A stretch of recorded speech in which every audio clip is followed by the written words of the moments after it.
అంబేద్కర్ కోనసీమ జిల్లా రావులపాలెంలో ఓ అవినీతి అధికారి ఏసీపీకి చిక్కారు. టౌన్ సీఐ సిహెచ్ ఆంజనేయులు 50,000 లంచం తీసుకుంటూ ఏసీపీ అధికారులు పట్టుకున్నారు.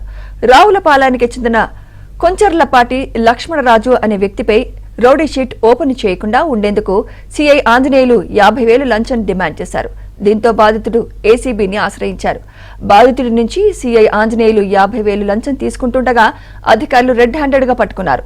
ఈ ఏడాది జనవరి 9న ఇదే స్టేషన్లో ఎస్ఐగా పనిచేస్తున్న వెంకటరమణ ఏసీబీ దాడిలో పట్టుబడగా కొద్ది నెలల వ్యవధిలోనే సీఐ ఆంజనేయులు ఏసీబీకి చిక్కడం రావులపాలెం పోలీస్ స్టేషన్లో అవినీతి ఏ స్థాయిలో జరుగుతుందో అనడానికి నిదర్శనమనే చర్చ జరుగుతోంది.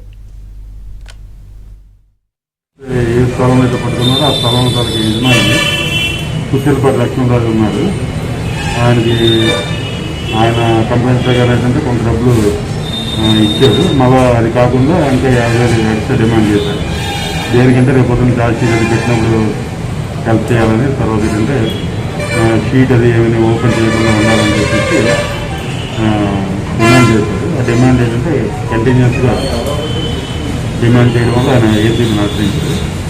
ఈరోజు ఆయన వచ్చి ఆ డబ్బులు ఇవ్వడం, ఆయనేమో ఒక కవర్ ఆయన చేతికి ఇచ్చి అందులో పెట్టమన్నాం.